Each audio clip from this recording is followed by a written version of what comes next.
আসসালামু আলাইকুম। Afrins cooking and ব্লগে মাহে রমজানের আরও একটি নতুন রেসিপি আপনাদেরকে খুবই সহজ আর মজার রেসিপি দেখাচ্ছি। ছোট সাইজের কলাতে আমি 4টি নিয়েছি, তো আমি এখানে ব্লেন্ডারে দিয়ে দিচ্ছি।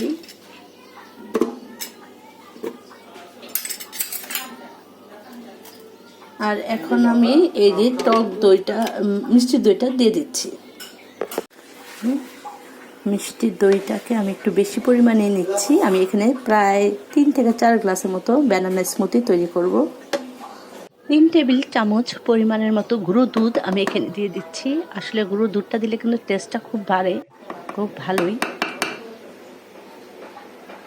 মুহূর্তে আমার কাছে কাজু বাদাম ছিল না, তাই আমি কাঠবাদাম আর পেস্তা কিছু ভিজিয়ে রেখেছিলাম, সেগুলো আমি দিয়ে দিচ্ছি।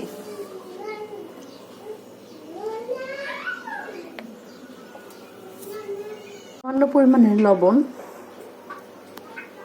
যেহেতু ইফতারের পর ইফতার খুলবো এই জুসটা দিয়ে বা স্মুদি দিয়ে, তো এই জন্য আমি একটু চিনি দিয়ে নিচ্ছি। আপনারা যাদের সুগারের সমস্যা আছে তারা আপনারা চিনিটা অ্যাভয়েড করতে পারেন। তো আমি চিনি দিয়েছি 3 টেবিল চামচ পরিমাণের মতো। তারপর আমি এখন পানি দিয়ে দিব 3 অথবা 4 গ্লাসের পরিমাণের মতো, যেহেতু বানাবো তো আমি এখানে প্রায় 1.5 গ্লাসের মতো পানি দিয়ে দিচ্ছি। আর ব্লেন্ডারে কিন্তু আসলে অতটা পানি দেওয়া যায় না, প্রথমে ব্লেন্ড করে নিচ্ছি।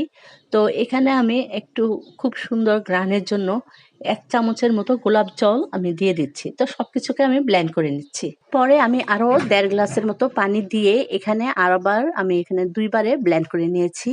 তো যাই হোক, এখন একটা সুন্দর স্মুথি তৈরি হয়ে গেল, ব্যানানা স্মুথি। আসলে এটা কিন্তু খেতে দারুণ মজা এবং একদম ইফতারে মন প্রাণ জুড়িয়ে যায়। তো এটার সাথে আমি আপনাদের যদি ভ্যানিলা আইসক্রিম থাকে তো সেটা দিয়ে দিতে পারেন। তো আমার কাছে স্ট্রবেরি ফ্লেভারের আইসক্রিম ছিল, সেটা আমি উপরে দিয়ে দিচ্ছি। এটাও কিন্তু খেতে মন্দ নয়। তো এটা আমি দেওয়ার পরে উপরে আবার সামান্য পরিমাণে রুয়াবজাও আমি দিয়ে দিব।